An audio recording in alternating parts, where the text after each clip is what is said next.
WordPress को international hosting पे या कोई भी सर्वर होस्टिंग पे, चाहे आपने वो लोकल में से ली है या इंटरनेशनल ली है, हमने होस्टिंगर में ली थी तो हमने होस्टिंगर के एडमिन पैनल को भी समझा कि किस तरीके से वहां पे मैन्युअली वर्डप्रेस को इंस्टॉल किया जा सकता है, डोमेन होस्टिंग को समझा। अब यहाँ पे वर्डप्रेस का जो डैशबोर्ड है इसको हम समझेंगे, ठीक है। तो इसको थोड़ा सा बिगनर लेवल पे जाकर हम थोड़ी सी डिस्कशन करते हैं ताकि आपको समझ आ सके तो आपके पास क्या चीजें कैसे वर्क करेंगी। तो आपने करना ये है, देखिए जिस टाइम भी आप लॉग इन कर लेंगे ना जब भी, तो अगर हम दोबारा आपको लॉग इन करके दिखा देते हैं, ठीक है। मैंने इसको लॉग आउट किया, नया टैब ओपन किया एंड देन अपनी वेबसाइट को यूआरएल में डाला grabsnow.com। तो जब मैं grabsnow.com पे जाऊंगा तो ये इस तरीके से दिखेगी फ्रंट एंड, इसका बैक एंड नहीं दिखेगा इसका, ठीक है। इसका स्लैश आगे करके आपने लिखना है wp-admin। wp-admin के करने के बाद आपके पास इस तरीके से आपकी यूजर नेम एंड पासवर्ड आपने पुट करने हैं एंड देन लॉग इन, ठीक है। लॉग इन करने के बाद अब आपके पास क्या करना है आपने कि यहां से ये देखें ये ऑप्शन है, यहां से कंट्रोल प्रेस करके विजिट वेबसाइट कर लें, ठीक है। यहां से कंट्रोल प्रेस करके विजिट वेबसाइट करें तो नए टैब के अंदर आपके पास इसका फ्रंट एंड ओपन होगा। तो देखिए अब आप लॉग इन है ना तो आपके पास इस तरीके से फ्रंट एंड में ये चीजें आ रही हैं कि आप लॉग इन यूजर हैं, ठीक है। अगर आप ऐसा नहीं करेंगे तो मतलब आप लॉग इन नहीं होंगे तो ऐसा नहीं दिखेगा, डायरेक्टली आपको फ्रंट एंड के पेजेस दिखेंगे। अब यहाँ पे आ जाते हैं इसके डिटेल्स में। देखिए यहाँ पे आपके पास जो फर्स्ट ऑप्शन है होम डैशबोर्ड है, तो इस डैशबोर्ड पे क्लिक करेंगे तो आपके पास फर्दर जो चीजें सामने आती हैं वो नजर आ रही हैं। तो आपके पास यहाँ पे ये पोस्ट का एक टैब है।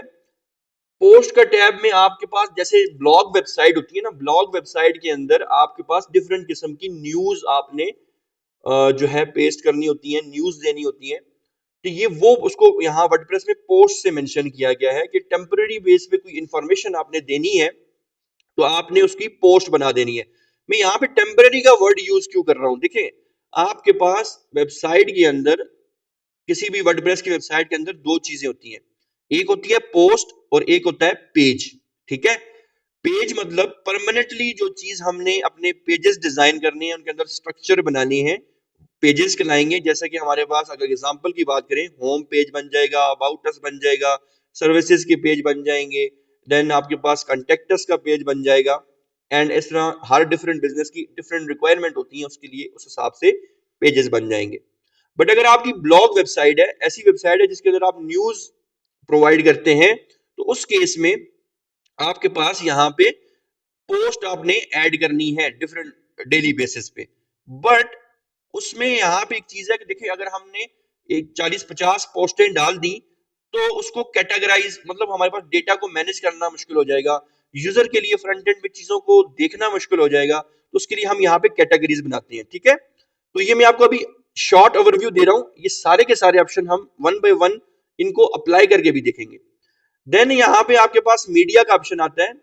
वर्डप्रेस के अंदर जो भी आप पिक्चर वगैरह, वीडियो और कोई ऑडियो फाइल प्ले करना चाह रहे हैं तो यहाँ मीडिया के अंदर आप आके इसको अपलोड कर सकते हैं, ठीक है। इसका फायदा क्या है, देखिए एक पिक्चर मैंने अपलोड की एंड देन मुझे वही पिक्चर सेम डिफरेंट 3 पोस्ट और डिफरेंट पेजेस के अंदर नीड है तो मैं दोबारा अपलोड नहीं करूंगा, बल्कि मीडिया गैलरी में से जाके वो पिक्चर सेलेक्ट कर लूंगा। इसी तरह एक पिक्चर, एक वीडियो डिफरेंट पेजेस और डिफरेंट पोस्ट पर काम कर सकती है, ठीक है। तो ये मीडिया लाइब्रेरी का फायदा है। तो आप यहाँ से ऐड न्यू मीडिया लाइब्रेरी भी कर सकते हैं। तो ये चीजें हम नेक्स्ट करेंगे।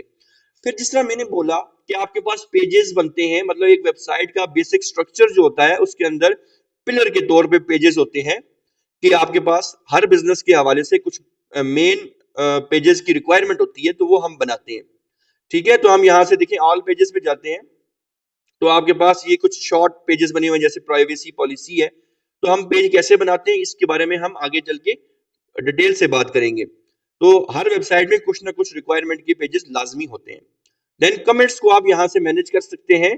कमेंट्स मीन कि अगर आपने पोस्ट वगैरह आपने अपलोडेड की हुई है, मतलब जैसे यहाँ पे पोस्ट वगैरह आपने क्रिएट की हुई है तो उनके मतलब अगर कोई कमेंट वगैरह आ रहे हैं तो आप वो यहाँ से आके मैनेज कर सकते हैं, उनको मॉडरेट कर सकते हैं, ठीक है। अगर अब हमारे पास यहाँ पे अपीयरेंस होता है तो वर्डप्रेस के अंदर आपके पास थीम्स होते हैं, प्लगइन्स होते हैं, इन दोनों का डिफरेंस भी हम देखेंगे। थीम्स आपके पास, मैं अभी शॉर्ट में बता देता हूँ आपको कि थीम्स आपके पास तमाम कलर स्कीम जो होती है, जो फ्रंट एंड पे आपको दिखती है, वो थीम होते हैं। एंड प्लग इन आपके पास फंक्शनैलिटी होती है जो कि आपकी वेबसाइट के अंदर फंक्शनैलिटी को इंक्रीज करती है। ठीक है, तो यहाँ आप आके थीम सिलेक्ट कर सकते हैं। देखिए यहाँ पे बाय डिफॉल्ट 2025 थीम जो है इंस्टॉल्ड है, ये पहले नंबर पे। अगर आप यहाँ पे फ्रंट एंड में देखें ना, ये ऐसे आ रहा है। ठीक है, अगर मैं इसको एक्टिवेट कर देता हूँ सेकंड वाले को, तो आपके पास यहाँ पे रिफ्रेश करेंगे तो हमारे पास ये आप देख सकते हैं चेंजेस हो चुकी हैं। ठीक है, तो इस तरीके से जो भी थीम सिलेक्ट होगा उसकी कलर स्कीम, हर चीज उस थीम की आएगी। देन इसी तरह प्लग इन, मैंने जैसे आपको बोला कि आपके पास प्लग इन आपकी वेबसाइट के अंदर फंक्शनैलिटी को इंक्रीज कर देते हैं। डिफरेंट किस्म की फंक्शनैलिटी जब हमें दरकार होगी तो हम प्लग इन की नीड हमें पड़ती है। तो ये सारी चीजें हम वन बाय वन करके भी देखेंगे इंशाल्लाह। देन आपके पास यूजर्स है। यूजर्स को अगर आप देखते हैं तो वर्डप्रेस की वेबसाइट के अंदर जैसे हमारे पास देखें, हमारा एक यूजर है, तो इस तरह ये एडमिनिस्ट्रेटर पे है।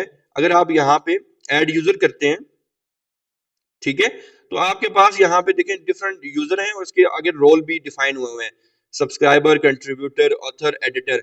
ये जो सारे रोल हैं इनमें लिमिटेशंस होती हैं। आपके डैशबोर्ड के अंदर ना सारे ऑप्शन नहीं आएंगे, सेटिंग्स नहीं आएंगी, आप वेबसाइट की अंदर इंपोर्ट नहीं कर सकते। तो एडमिनिस्ट्रेटर वाला जो रोल होता है इसमें आप सारे काम कर सकते हैं।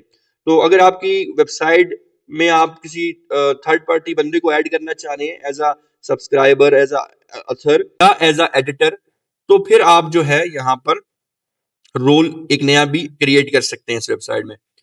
ठीक है जी, यहाँ पे ये टूल है। यहाँ पे अगर आपको कोई वेबसाइट की एक्सएमएल फाइल इंपोर्ट करनी है, एक्सपोर्ट करनी है और इस तरह का डेटा, ये जो इस बारे में हम डिटेल से आगे बात करेंगे। एंड देन बेसिक सेटिंग्स हैं। सेटिंग्स में आपके पास जनरल में अगर आप आ जाएं, लीव कर देते हैं इसको, तो यहाँ पे वेबसाइट का जो नाम वगैरह हमने इंस्टॉलेशन के दौरान रखा था, अपनी साइट का आइकन रखना चाहें, आपकी जो वेबसाइट है उसके अंदर डेट वाला जो सीन है, टाइम वाला सीन है, ये सारी चीजें यहाँ से सेट होती हैं। इसी तरह आपके पास राइटिंग, रीडिंग, परमालिंक। परमालिंक मतलब ये होता है कि आपके पास ये जो यूआरएल हमारे पास होता है ना, इस यूआरएल को दिखाने में कैसे दिखे, तो ज्यादातर जो सबसे फेमस है वो पोस्ट नेम होता है। ठीक है, उस ताकि हमारा इसमें क्लीन यूआरएल बनता है और एसईओ फ्रेंडली बनता है। तो हम इसको कर लेते हैं ऐसे सेव चेंजेस। इसी तरह ये रीडिंग के हवाले से यहाँ पे हमारे पास जब हमारे पास पेजेस बन जाएंगे, तो हम कोई पेज, स्पेसिफिक पेज अपना होम पेज बनाना चाहें तो वो सारी की सारी सेटिंग यहाँ पे हो सकती हैं। तो ये थोड़ा सा ओवरव्यू था। इन सारी की सारी चीजों को हम बहुत डिटेल से प्रैक्टिकल करके देखेंगे, वेबसाइट में चेंजेस करके आपको दिखाएंगे। तो नेक्स्ट वीडियो में इंशाल्लाह हम जो है पोस्ट वगैरह क्रिएट करेंगे, कैटेगरीज क्रिएट करेंगे, इवन के थीम वगैरह के ऊपर भी बात होगी। तो इंशाल्लाह मिलते हैं नेक्स्ट वीडियो में, उस वक्त तक के लिए अल्लाह हाफिज।